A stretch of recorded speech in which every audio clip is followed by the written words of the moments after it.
Muy buenos días, ¿cómo están? Dios los bendiga a todos. Qué gusto poder estar con ustedes otra vez. Me encantan las mañanas y me encanta también, como al hermano Salazar, tomar café. No sé cuánto ustedes lo hacen, disculpen. Pero, no sé, quedé impactado y quedé como apasionado con estos hombres, José de Arimatea y Nicodemo. Porque, mire, le cuento que Nicodemo, siendo un fariseo, eso lo veremos después con más cuidado, pero yo creo que yo he hablado de él. Él llegó una noche ante Jesús y tuvo una conversación con él. Esa noche el Señor le dijo a él acerca de que la necesidad de nacer de nuevo. Este hombre era un principal, dice la Biblia, entre los judíos era un hombre importante, igual como José de Arimatea. Ellos dos, en algún momento del ministerio del Señor, se convirtieron. El hecho de que Nicodemo aparece en Juan capítulo 3 no significa que fue al principio de su ministerio, porque si se fijan, el capítulo 2 habla acerca de cuando el Señor Jesús entró al templo, y eso aparece acá en los otros evangelios, aparece ya casi al final. Cuando entró al templo y volteó las mesas y todo eso. Pero bueno, el asunto es que José de Arimatea y Nicodemo, siendo judíos, perteneciendo al concilio, al Sanedrín, estos hombres se convirtieron, y para mí es muy impactante el ver cómo estos hombres estuvieron callados siendo cristianos, pero luego, cuando por fin ven todos los eventos del juicio que hicieron al Señor, ellos a lo mejor presenciaron cuando lo flagelaron y vieron toda la injusticia y cómo lo lastimaron y todo lo que él padeció por puro amor. Entonces ellos se llenan de valor y sin temor a nada, toman, primero José de Arimatea va donde Pilato le pide el cuerpo del Señor, y junto con Nicodemo van, y es aquí donde vemos a los dos en escena. Nunca los habíamos visto hasta aquí en este momento, pero yo estoy casi seguro que ellos, siendo discípulos del Señor, secretamente ellos hablaban y compartían de su fe. Pero dice aquí en el versículo 38, después de todo esto, José de Arimatea, que era discípulo de Jesús, pero secretamente, por miedo de los judíos, rogó a Pilato que le permitiese llevarse el cuerpo de Jesús. Entonces, dice en el versículo 39, también Nicodemo, el que antes había visitado a Jesús de noche, vino trayendo un compuesto de mirra, de aloes, como 100 libras. Tomaron pues el cuerpo de Jesús y lo envolvieron en lienzos con especias aromáticas, según es costumbre sepultar entre los judíos. Y en el lugar donde había sido crucificado había un huerto, y en el huerto un sepulcro nuevo, en el cual aún no había sido puesto ninguno. Allí pues, por causa de la preparación de la Pascua de los judíos y porque aquel sepulcro estaba cerca, pusieron a Jesús. Estos hombres me impresiona la forma como actuaron después de todo este tiempo que habían estado callados y secretamente siendo discípulos del Señor. Pero yo veo aquí dos tremendas enseñanzas. Uno, nunca subestimemos a un cristiano que después de haber aceptado a Cristo como su Salvador personal, no se atreve a, a, a resaltar, a protagonizar su fe, de que la gente se dé cuenta que en verdad él es cristiano.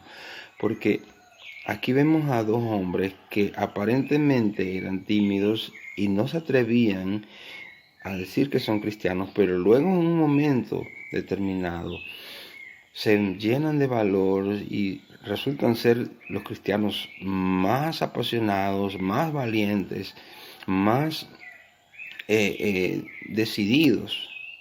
¿Y por qué digo esto? Mire, usted nos ha preguntado qué hubiera sucedido con el cuerpo del Señor si estos dos hombres no se hubieran preocupado por él. ¿Dónde estaban todos esos discípulos que le seguían? ¿Dónde estaban los apóstoles que estuvieron con él esos 3 años? Y ese cuerpo todavía colgado ahí en la cruz. Dice que en muchos casos los romanos dejaban los cuerpos colgados hasta que vinieran las aves de rapiña y se los comieran. A veces los tomaban, los bajaban y los llevaban a un lugar donde venían los perros y se los comían. No creemos que este iba a ser el caso de él, porque ya sabemos que el Señor, Dios el Padre, no iba a permitir esto, porque también eso estaba escrito, que todo lo que iba a suceder, que iba a resucitar al tercer día y todo esto. Pero pensemos un momento, ¿dónde estaban todos esos discípulos? Esos que le siguieron. No aparecieron, no hicieron nada. Entonces vemos a estos dos hombres saliendo al frente, llenos de valor, piden el cuerpo del Señor, toman especies aromáticas.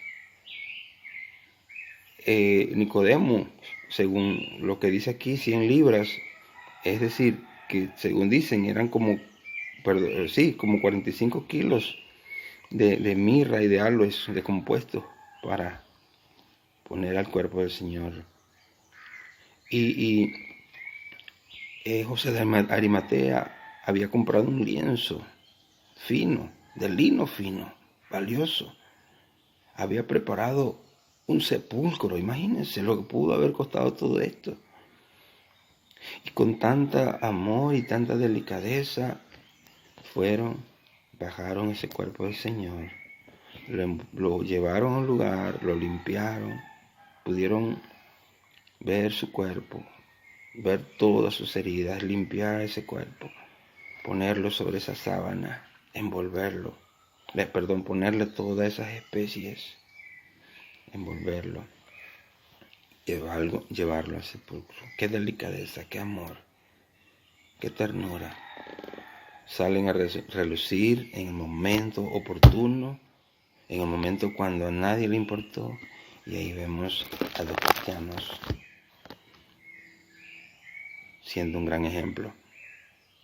Nunca subestimemos este tipo de cristianos que después de haber sido salvos no vemos resultados. Y nunca olvidemos que los árboles más sólidos y más fuertes son los que crecen más lentamente. A veces los mejores cristianos son aquellos cristianos que de repente, después de haber aceptado a Cristo por mucho tiempo y no haber sido protagonistas en el cristianismo, de repente son tremendos cristianos, son los cristianos más fieles y que perduran toda una vida siendo fieles al Señor. ¿Cuántas personas no hemos conocido así?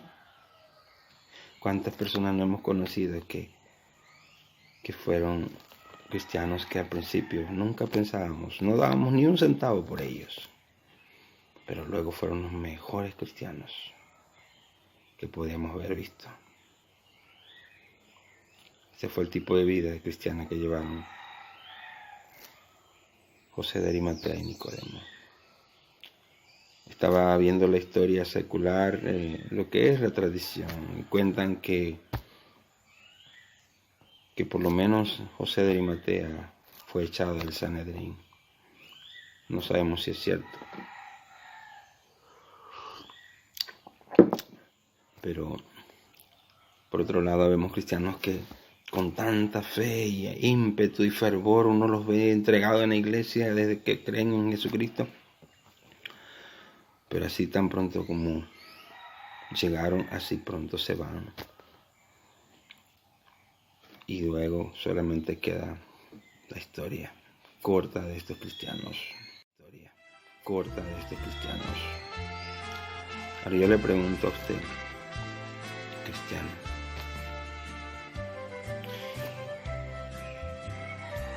¿amas verdaderamente al Señor?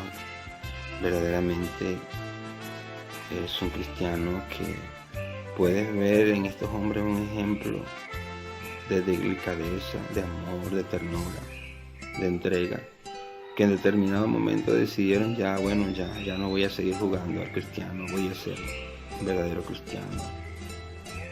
Y no importa lo que digan, no importa lo que la gente piense, yo voy voy a amar a mi Señor, porque Él ha hecho tanto por mí. En esta mañana quiero invitarte, cristiano, a que tomes en serio las cosas de Dios. Y usted que tal vez no ha recibido a Cristo como su Salvador personal, ¿tú crees que no es suficiente amor el que el Señor ha mostrado por ti? Todo lo que Él hizo por ti, el precio que pagó por tus pecados en la cruz. ¿Tú crees que no vale la pena convertirse y aceptar a Cristo como tu Salvador personal y empezar a caminar en esa vida nueva que el Señor te ofrece? No esperes más. Te invito a creer en Jesucristo como tu Salvador personal.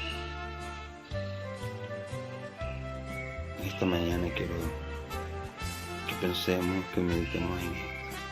Dios los bendiga.